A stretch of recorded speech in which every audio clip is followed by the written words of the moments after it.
हाल ही में कांग्रेस की राष्ट्रीय सचिव बनी दिव्या मदेरणा राजस्थान में पार्टी की नई पीढ़ी की प्रभावशाली चेहरा है। विधानसभा चुनाव में उन्हें बहुत ही मामूली मार्जिन से हार मिली, जिसके बाद वो कमजोर दिख रही थी। लेकिन इन दिनों दिव्या मदेरणा उफान पर है और उसकी वजह है आलाकमान का उन्हें राष्ट्रीय सचिव बनाना और जम्मू कश्मीर चुनाव की अहम जिम्मेदारी देना। पार्टी की तरफ से बड़ी जिम्मेदारी मिलने के बाद दिव्या मदेरणा लगातार किसी न किसी वजह से चर्चा में बनी हुई है। अब ताजा चर्चा 25 सितंबर वाली घटना और उनके दादाजी का सीएम न बन पाने को लेकर चल रही है। दरअसल दिव्या मदेरणा ने एक निजी समाचार संगठन को इंटरव्यू दिया, जिसमें उनसे पत्रकार ने सवाल किया कि आपके दादाजी सीएम क्यों नहीं बन पाए, आखिर भंवरी का सच क्या है। जिस पर दिव्या मदेरणा ने जवाब दिया कि 25 सितंबर की तरह एक नाम का प्रस्ताव था जो दादा ने माना, पिता की सियासी हत्या हुई।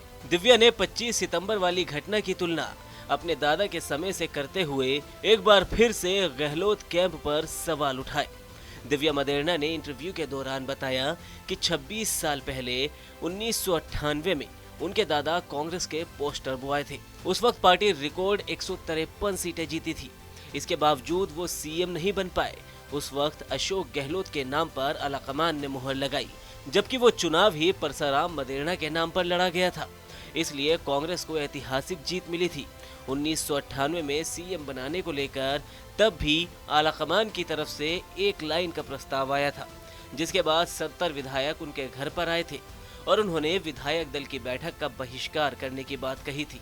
लेकिन दिव्या के मुताबिक उनके दादा परसाराम ने आलाकमान का फैसला ये कहते हुए स्वीकार किया कि वो आलाकमान के फैसले का सम्मान करते हैं और उसे मानते हैं, इसलिए सभी विधायकों को उसे मानना चाहिए।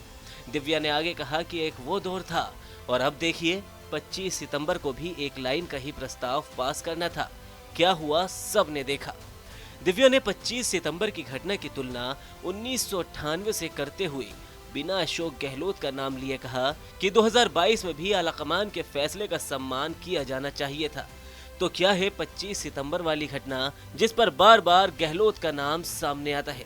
दरअसल 25 सितंबर 2022 को राजस्थान कांग्रेस में सियासी बवंडर आया था।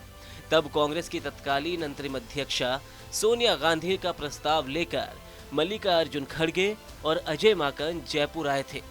मुख्यमंत्री निवास पर कांग्रेस विधायक दल की बैठक होनी थी, लेकिन गहलोत के सबसे नजदीकी 3 विधायकों ने बगावत कर दी, जिनमें 2 कैबिनेट मंत्री भी थे।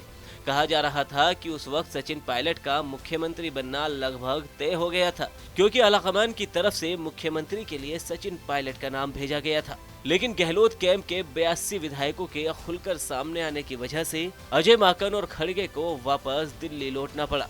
बात तब इतनी बिगड़ गई थी कि गहलोत इन दोनों ही नेताओं से मिलने के लिए उनके होटल पहुंचे, लेकिन अजय माकन उनसे बगैर मिले ही दिल्ली के लिए रवाना हो गए। जिसके बाद इस घटना को गहलोत कैंप की आलाकमान से बगावत माना गया। तो ये थी 25 सितंबर वाली घटना।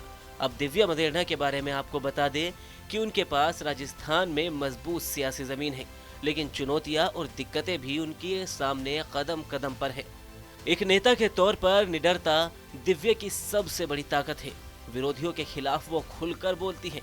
यही आक्रामक अंदाज राजस्थान में उन्हें सबसे अलग नेता बनाता है।